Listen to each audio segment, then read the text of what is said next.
Krillin, Peacekeeper. Let's do it! The right hand of justice. We're here for you, Goku. Just tell us what to do and we'll do it. In the heat of battle, there's no one better to have by your side.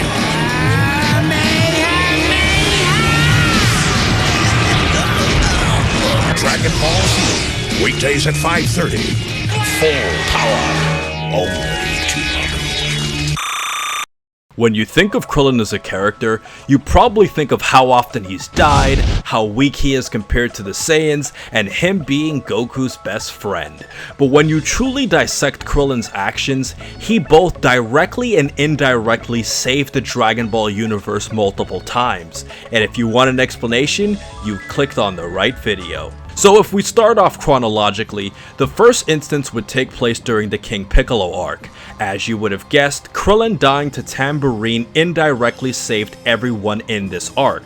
First of all, from a motivational standpoint, his death pushed Goku and all of his friends to defeat King Piccolo and his gang. In addition, because Krillin died, this also indirectly led to Goku becoming allies with Yajirobe, and if you remember, Yajirobe was instrumental in helping Goku climb the lookout to drink Korin's sacred water, a key instrument in helping Goku in taking down King Piccolo.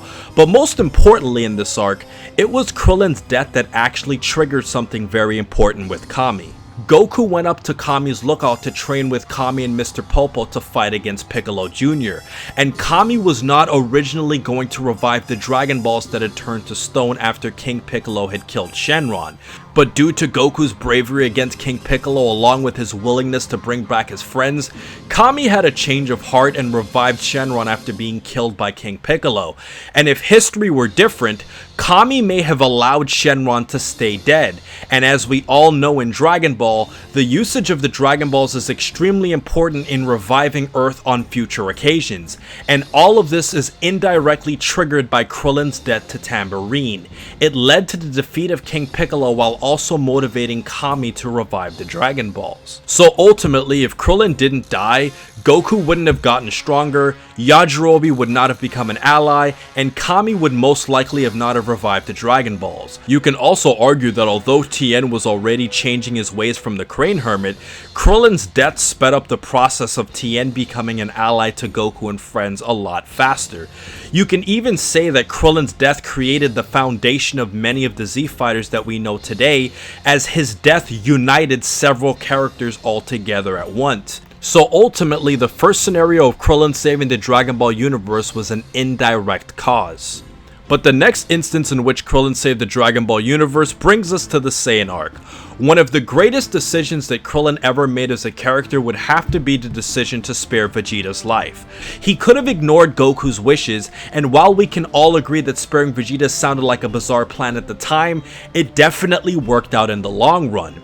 Despite being an enemy initially, Vegeta was an integral ally during the battles on planet Namek. Without Vegeta, everyone would have died a lot earlier.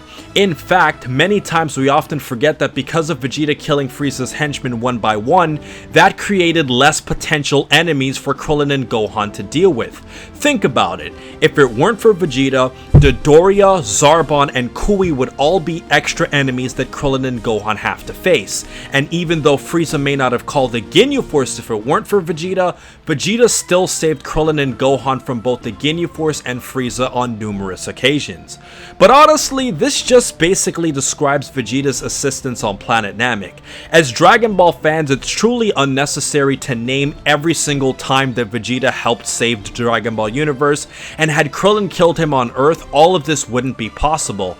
Hence, that's why one of my oldest What If videos discusses this, as it drastically changes the direction of Dragon Ball history with a dead Vegeta. So unlike the first scenario, Krillin directly saved the Dragon Ball universe this time by sparing Vegeta's life instead of indirectly saving the Dragon Ball universe. Now as we move on to the third spot on this list, it takes us to planet Namek once again. But specifically, this includes the moment of Krillin saving Dende's life. And while you can say that this was a joint effort between both Gohan and Krillin, all of them would have gotten killed had it not been for Krillin's Taioken, also known as the Solar Flare, that distracted Dodoria. If Dende died like his brother Cargo did, all hope would have been lost. But why does saving Dende save the Dragon Ball universe? Well, first of all, Dende introduced Krillin and Gohan to Guru, which brought out their potential, a key ability in helping to fight and survive against future fights. Dende was also responsible for using the Dragon Balls to revive Piccolo, and when you think about Piccolo specifically, guys, the fact that he revived Piccolo allowed the Earth Dragon Balls to be revived, which ultimately saved everybody on planet Namek simultaneously. In addition, Dende also healed several characters in battles that would have died had it not been for his assistance. Gohan, Krillin, Piccolo, and Vegeta are all characters that fall into this category, and even though Frieza eventually killed Dende, he still helped them survive up until Goku arrived. And in the case of Gohan and Vegeta specifically, Dende healing them helped them gain Zenkai boost, which ultimately helped in the development of their Saiyan potential. And last but not least, guys, in a very complex what-if scenario, Dende eventually ended up being the Guardian of Earth, and many lives would have been lost had it not been for him. So Krillin using the Solar Flare against Dodoria is actually one of the most heroic acts in the history of the Dragon Ball franchise, and these 4 events illustrate how vital Dende has been to Dragon Ball history. So this event is similar to the event of number 2, in which Krillin directly saves the Dragon Ball universe instead of indirectly doing it. But as we move on to number 4, this would be the situation of Krillin dying to Frieza. As you would have guessed, it would have to be the fact that Krillin dying helped Goku unlock his Super Saiyan transformation. After the Spirit Bomb was unleashed, everyone all thought that Frieza was dead and they could all happily go on and celebrate a victory. Goku was already completely worn out from fighting Frieza and using the Kaioken and Spirit Bomb, and everyone else was gassed and trying to help out Goku in fighting so many battles before. This all means that with the return of Frieza, there was absolutely no way that anyone would have been able to get out of that situation had it not been for Goku turning into a Super Saiyan. And while Piccolo was injured by Frieza, it took the death of a very close friend in Krillin to truly push Goku over the edge. And when you think about this long term, it may have taken Goku years, if not a lifetime, to achieve Super Saiyan had it not been for Krillin's death to unlock it. And when you consider future threats like the androids, Majin Buu, and all of the future battles where Goku has learned more Super Saiyan forms, this was arguably the greatest gift in Dragon Ball history. And because of Goku learning Super Saiyan, this had a trickle-down effect in which it pushed Vegeta to ultimately learn it, and it also gave Vegeta a child who also learned Super Saiyan as well. And in the case of Gohan, Goku had enough experience with the Super Saiyan form from Planet Namek and Yardrat that he could properly coach Gohan into becoming a Super Saiyan. So this is a situation where Krillin indirectly saves the Dragon Ball universe with his death to Frieza. And when we move on to the final scenario of Krillin saving the Dragon Ball universe, we have Krillin sparing Android 18's life when he could have deactivated her. This directly led to them falling in love and eventually getting married. But how did saving Android 18 and marrying her save the Dragon Ball universe? Well, we have to break this down in both Dragon Ball Super and Dragon Ball GT. And while some of you may take issue with how canon these series are, it was still a decision that led to Krillin saving a huge amount of people. In the case of Dragon Ball Super, Android 18's relationship with Krillin was instrumental in helping to protect the universe. Not only did she contribute greatly towards the Tournament of Power, but she directly gave up her spot in the tournament to protect Android 17. And for all of us who remember, 17 was the sole reason as to why Universe 7 was able to win the Tournament of Power. But how exactly does Krillin get credit for what Android 18's actions are? Well, first of all, it was 18 who mentioned that 17 was a park ranger, and without 18, 17 would have never participated in the Tournament of Power. Remember, 17 was already on the fence about joining into the fight until he and Goku teamed up against the alien poachers, and if 18 wasn't married to Krillin, she would have never have been aware of the entire Tournament of Power to begin with. And for those of you who say that 18 was motivated strictly because of Bulma's prize money, keep in mind that 18 wouldn't know who Bulma was had it not been for Krillin, and 17 wouldn't regroup with anyone had it not been for Android 18.